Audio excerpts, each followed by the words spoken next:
Buenos días, hoy tenemos el placer, el inmenso placer de tener con nosotros a Esther Ruiz Moya, compañera del periódico, con un libro, Cuando esto pase, de la edición Círculo Rojo.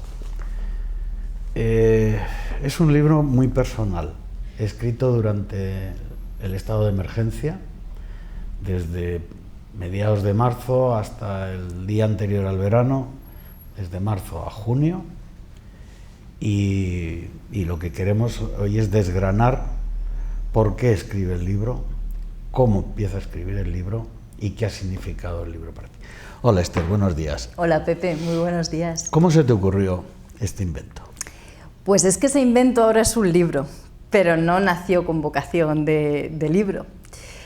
Ese invento empezó por un artículo, bueno, que tampoco iba a ser un artículo, pero que, bueno, pues Constantino Mediavilla y Madrid Diario lo publicaron, y era cuando se oía hablar de esto del estado de alarma y de repente dijeron, sí, nos van a encerrar. Entonces yo no podía, o sea, es que en mi cabeza no cabía que un virus del otro lado del mundo viniera en un mundo tan hiperconectado, tan que sabemos de todo, y nadie se hubiera dado cuenta de esto. Y sobre todo lo que me parecía increíble es que nos encerraran en nuestras casas y que nos quedáramos en nuestra casa, cuando hacía una semana había sido, nos tenemos que acordar, la manifestación del 8M, no pasaba nada, se oía hablar de un virus, pero iba a ser poco más que una gripe, y entonces yo todo eso que llevaba dentro lo escribí. Y bueno, pues empezó, al final me di cuenta que lo que yo sentía no era solo mío, sino que lo sentíamos pues todos, porque al final nos estaba pasando a todos. Y decidimos hacer en el primer estado de alarma, que ya se nos ha olvidado casi, pero eran 15 días y ya se iba a terminar. Y entonces, bueno, pues decidimos hacer un artículo diario, una columna diaria, pues hablando de eso, de lo que sentíamos, de emociones, y yo como llevaba tanto dentro y decía, además, 15 días en mi casa, ¿qué voy a hacer? Entonces, bueno, pues decidimos así, el estado de alarma se iba prorrogando, se iban prorrogando los artículos, y así hasta llegar a casi 100, que fue esos casi 100 días del estado de alarma. Y entonces, bueno, pues era un poco... Curiosamente el primer artículo empieza el día 1, parece que era una premonición para luego seguir otro día y otro día y otro día. Y efectivamente es un testimonio importante de lo que ha pasado en este país en ese periodo de la historia, que nos va a permitir, libros como el tuyo, recordar exactamente lo que estábamos viviendo, porque de alguna manera el libro muestra la importancia de lo cotidiano, pero singularmente lo cotidiano, que en ocasiones puede ser incluso rutinario, empiezas a darle valor a cada cosa. Hablas de sentimientos a veces muy encontrados, dolor, alegría, malestar, relajación. O sea, es muy curioso cómo lo has ido planteando. Cada día, ¿qué hacías? ¿Te ponías a escribir una cosa en función de lo que te pasaba por la cabeza? ¿Reflexionabas? ¿Cómo lo hacías? Pues mira, al principio era todo como que fluía, o sea, era pues una explosión de todo, de esas emociones, porque además era todo tan nuevo como increíble. Pues el hecho de que no podías ver a los tuyos, que no podías abrazar, que te quitaban la piel, que empezabas a oír hablar de muertos. Entonces, pues yo todo eso que era nuestro día a día lo iba reflejando, así que cada día yo escribía habitualmente por la noche. Pues cuando ya había pasado el día, había reflexionado, habían pasado cosas, era cuando, bueno, pues me paraba a ver qué emoción surgía.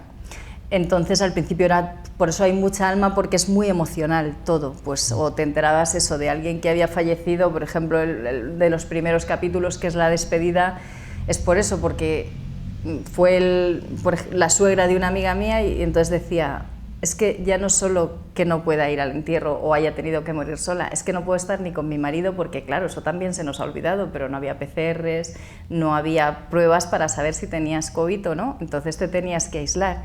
Entonces esa manera de privarnos de lo más íntimo, y bueno, pues al final yo hacía eso, pues un poco lo que sentía, lo que era el día a día, también la actualidad.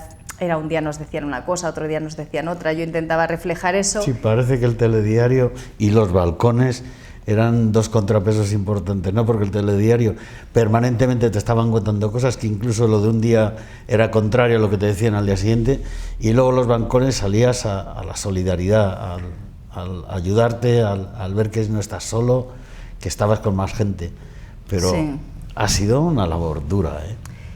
Pues sí, porque además, ¿sabes qué pasa, Pepe? Que yo, o sea, tenía como mucha gana, porque sí que al principio además era una necesidad, era como vomitar.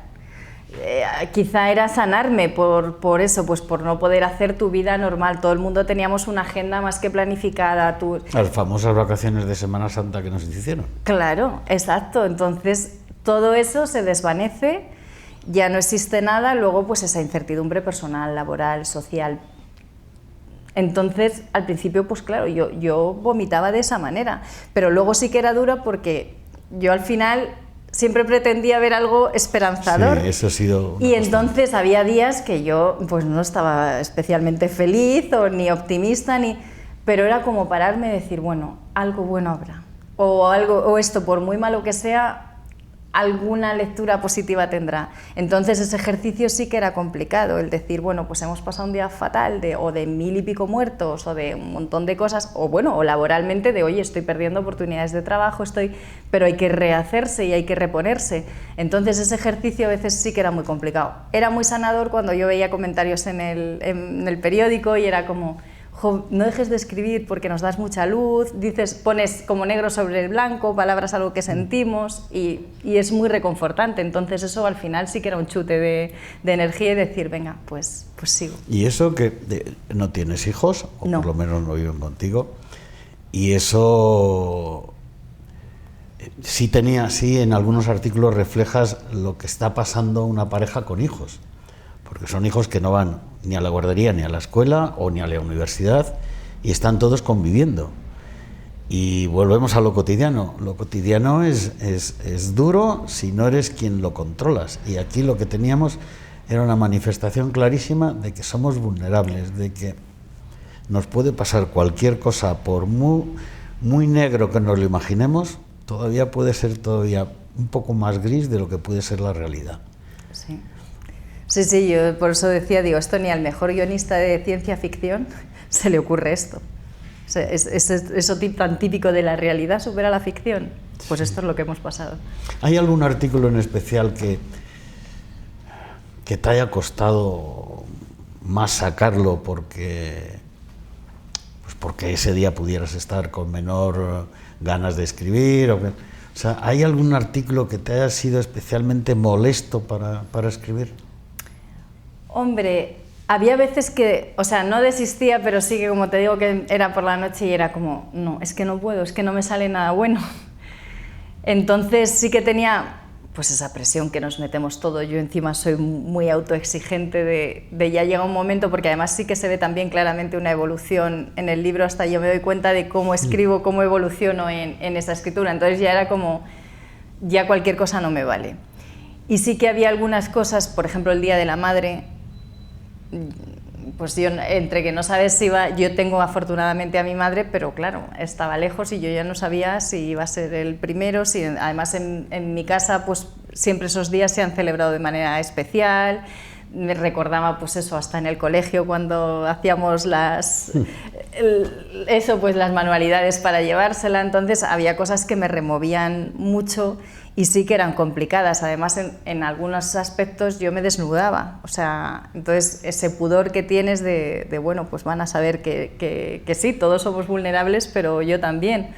Entonces esas veces sí que lo leía y era como, ¿publico o no publico? Porque era demasiado íntimo. Pero luego al final pues siempre piensas que tu experiencia puede ser la de otros y que puedes ayudar. Y sí que hay días, y luego días que no le encontraba nada bueno. O sea, ya cuando llevábamos un mes, pues era como 2 meses, era como que encuentro ahora bueno. Y sin esperanza, además. Sí, porque al principio, yo siempre lo digo que fue como unas medio vacaciones. Es como, mira, nos han parado, estamos aquí y ni tan mal. Pero claro, cuando ya se iba prorrogando y encima no veías un capitán de barco que te diera, yo no me quiero meter si se sabía o no se sabía, pero es que no veías un poco de luz, o sea, es que no veías el final. Entonces, la incertidumbre, está claro que la vida, y esto nos lo ha venido a decir, lo único cierto es que todo es incierto, que la vida es cambio, que tenemos que adaptarnos, pero claro, tanta incertidumbre, pues será muy complicado. Por eso, porque no veías, o sea, yo quería dar esperanza y yo decía, pues ¿qué esperanza doy? O sea, entonces ya por eso pues a veces tiraba de la ironía, de otra cosa, porque digo, bueno, porque como hablemos de lo que nos está pasando, aquí no hay por dónde cogerlo. Bueno, así que es el primer escrito publicado, que por cierto, mañana estás en la Feria del Libro. El domingo. El domingo. ¿En qué caseta? Caseta 158 a las 6:30, de 6:30 a 7:15, la Feria del Libro. Y vas a dejar allí que tu hijo, bien dicho, sea especialmente recogido por la gente. Desde luego, como nosotros sí vemos las estadísticas de los artículos estaban siendo muy visitados, muy vistos, muy comentados, y para nosotros ha sido de verdad un verdadero placer que hayas colaborado tanto con Madrid Diario como con Diario Crítico, y tenerte aquí en esta entrevista es, por supuesto, es un placer. Yo no sé, para finalizar, ¿te gustaría leer algún artículo? Bueno, pues yo lo leo. Sí. Pero tú me lo dices y yo lo leo. Elige lo que tú quieras. Y si puedo, pues, porque a veces me da pellizco cuando lo leo, porque digo, uy, esto pasó. El último, el de Han. Venga, y así lo leo. Bueno, empezamos. Bueno, como pensábamos que ya todo terminaba con el último día del estado de alarma, yo lo titulé The End. Último sábado del estado de alarma, último sábado de la primavera y durante unos minutos, primero del verano. Hoy se cumplen 99 días del estado de alarma y esta noche, a las 12 de la noche, salimos de él, poniendo fin a esta particular cuenta atrás. Terminamos estos casi 100 días con una última comparecencia de Fernando Simón, en la que, sin sofocarse lo más mínimo, ha confesado que es verdad que nos quedan 13.000 muertos por ahí, pero no sabemos dónde ubicarlos. Así, como lo leen, 13.000 personas fallecidas con sus nombres y apellidos, con el dolor de sus familias, pero que no saben dónde ponerlos. Y todavía hay quien se tatúa su cara. En fin. Esta noche hay un final, pero también hay un principio. Esta noche, a las 23:44, comienza el verano. Un verano atípico, pero que hoy nos regalará el día más largo del año. El 14 de marzo comenzaba una situación excepcional que sin duda va a marcar a varias generaciones.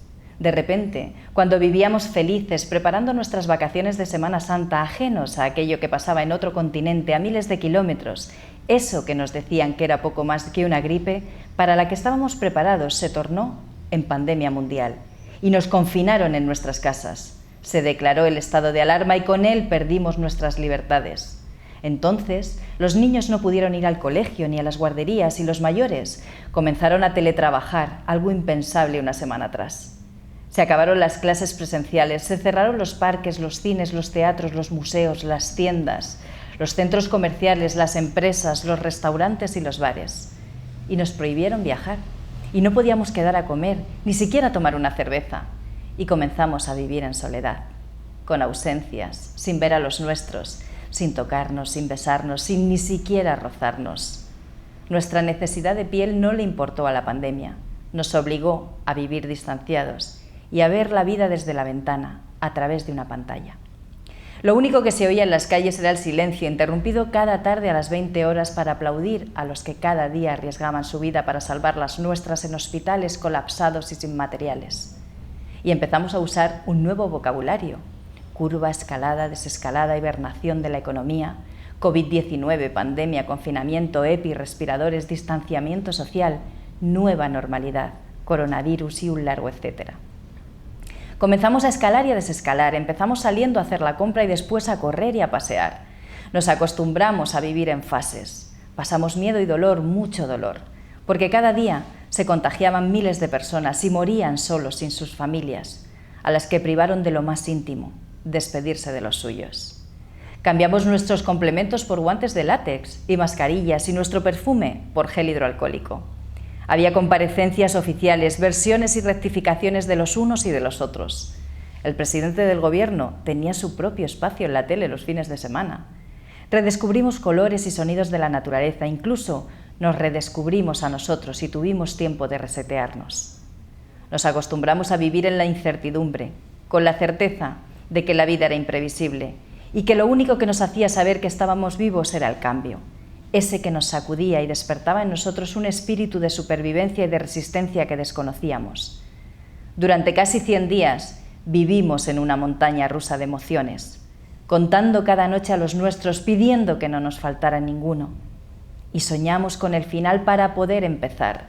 Soñamos con los reencuentros, con los abrazos, con los besos, con la piel, con construir nuevos recuerdos y disfrutar infinitas primeras veces. Por eso, cuando esto pase, no solo pasará, sino que a partir de esta noche ya habrá pasado. Seremos conscientes de que, como siempre, todo tiene un principio y un final, incluso la propia vida, y que los finales siempre son principios. Es cierto que termina el estado de alarma, pero el coronavirus se queda con nosotros para seguir recordándonos nuestra fragilidad y que no todo lo tenemos bajo control. Viviremos enmascarados y distanciados, pero ilusionados y mirándonos a los ojos, porque aunque no sabemos si saldremos mejores y no saldremos más fuertes, y lo que no saldremos es más fuertes, porque se quedaron muchos por el camino, sí saldremos más conscientes y dándole importancia a lo importante y valorando los instantes, esos que componen nuestra felicidad. Y también recordaremos que hubo un virus que nos hizo temer a la muerte, pero a la vez nos enseñó a vivir sin sobrevivir, a vivir sin miedo a la vida. Yo te aplaudiría, pero creo que el respeto de todos aquellos que has hecho el libro merece un beso. Muchas gracias. Muchas gracias. Gracias por estar con nosotros. Gracias a vosotros.